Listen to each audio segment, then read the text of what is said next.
L'objectif de cette série de courtes vidéos est une initiation à la programmation orientée objet avec Python. Pour travailler, nous aurons besoin, en plus d'une console Python, de deux fichiers.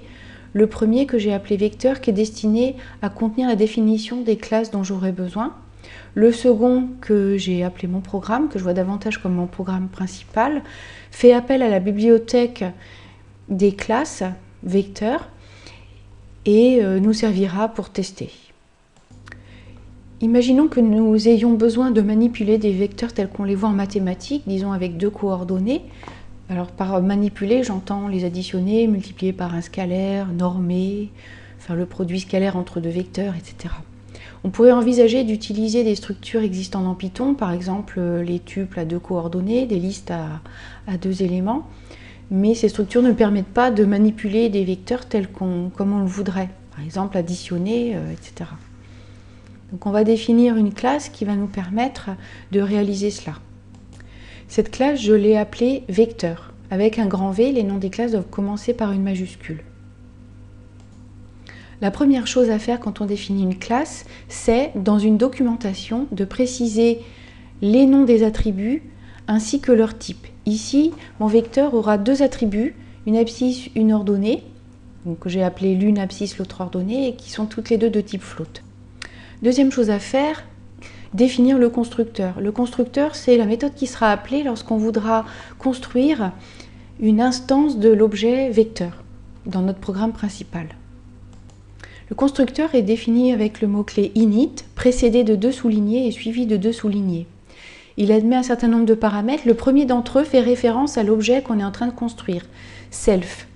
Et puis ensuite, autant de paramètres qu'il y a d'attributs pour la classe.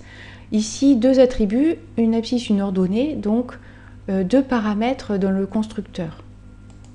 On précise dans le constructeur que l'abscisse de l'objet doit recevoir la valeur passée dans le paramètre x et que l'ordonnée de l'objet doit recevoir la valeur passée dans le paramètre y. On peut décider aussi que les paramètres x et y, c'est-à-dire au final l'abscisse et l'ordonnée, prennent par défaut ici la valeur 0.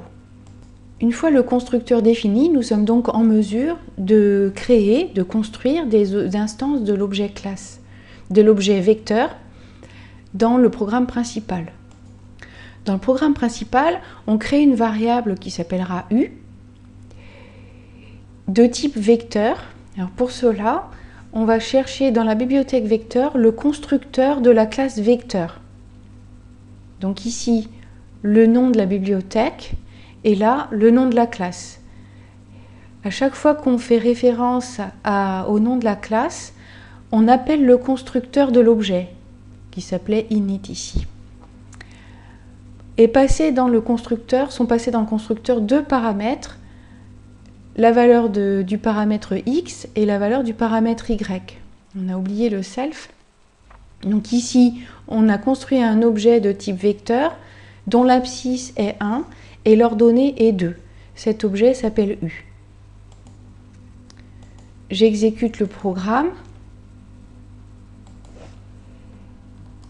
J'appelle u et on me répond qu'il s'agit d'un objet de type vecteur de la bibliothèque vecteur et son adresse. Si je veux obtenir son abscisse, je le fais de cette façon, son ordonnée de même. Si je le souhaite, je peux augmenter l'ordonnée d'une unité, par exemple. Faire toute opération qui me plaît.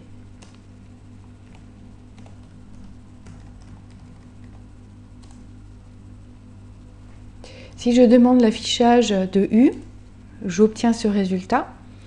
Je peux demander le type de U. On répète que c'est un vecteur de la bibliothèque vecteur. Je peux demander aussi si U est bien un vecteur de la bibliothèque vecteur.